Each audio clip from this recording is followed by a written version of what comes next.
Nitong September 20 hanggang 27, nagkaroon ng itinatawag ngayon na climate strike. Children like me are giving up their education to protests. We do not own the world. We do not own land. We do not own nature. We are only caretakers for the next generation. And unfortunately, we have not been that good been as good hindi ko masabi. may salitang ganyan eh, hindi mo na maiwan-iwanan. Ang katotohanan dyan, tatagalugin ko na lang.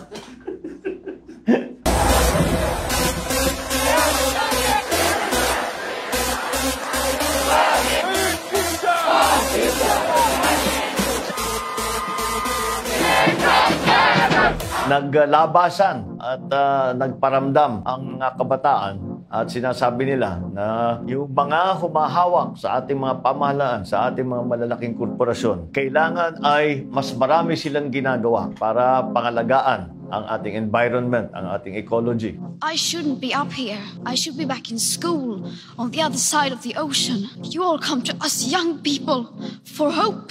How dare you? We are in the beginning of a mass extinction, and all you can talk about is money and fairy tales of eternal economic growth. How dare you?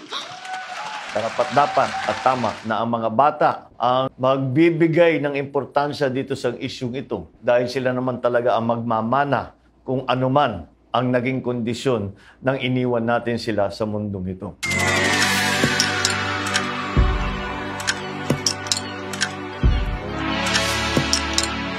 Nung nakarang birthday ko, punta kami sa Ilocos, sinama ko yung aking 3 anak dahil tigaron naman sila at alam na sanay sila dun sa mga bagyo-bagyo namin.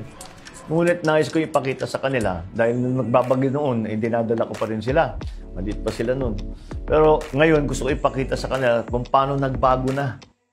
Sabi sa akin dun sa banda, dun sa isang bayan namin sa Pasukin, ang bumuhos sa 3 araw ay halos pantay sa pagbuhos ng ulan sa 1 buwan. At hindi pa namin naramdaman noon yun. We should have been okay, but the volume of water was so much.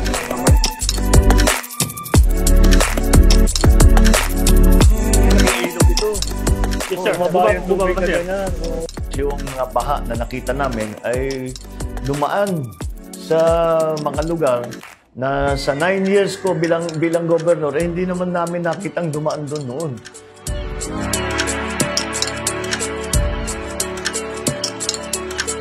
Nung ako'y naging gobernador noong 1998, ang average namin 6 sa 7 bagyo sa isang taon. 2 years before ako umalis bilang gobernador, ang average na lang namin ay ang 2 o 1 bagyo. Di akala natin maganda yon.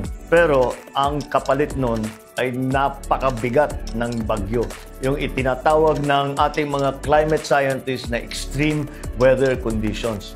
Ganyan daw ang mangyayari. Yung ating mga tag-araw, mas mainit. Ang ating naman tag-ulan, mas maulan. Madaling halimbawa ay yung Yolanda. Buong kasaysayan ng Pilipinas, wala naman tayong nababalitaan na kasing lakas ng Yolanda. Ngayon sinasabi nila, magiging pangkaraniwan na yan.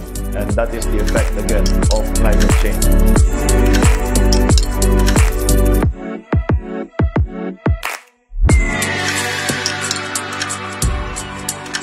Coming back, I've never really seen it at that level of destruction, even when the storms have been very, very bad.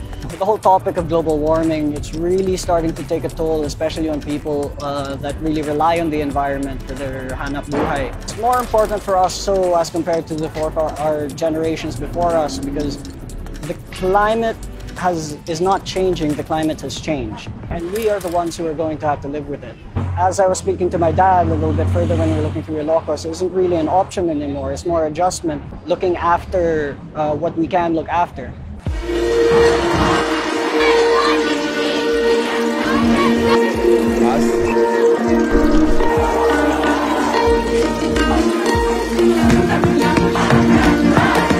Kaya nagkakaroon nitong mga pamparamdam ng mga kabataan na tinatawag naman nilang climate strike dahil nagiging malala na itong sitwasyon na ito at tayong lahat ay kailangan alam natin na may problemang ganito at hindi lamang na may kaalaman tayo kung hindi ay kailangan meron tayong gawin. Karapat dapat din na ang kabataan ang siyang magpapaalala sa ating lahat dito sa problemang ito na tinatawag na climate change, pagbabago ng ating panahon.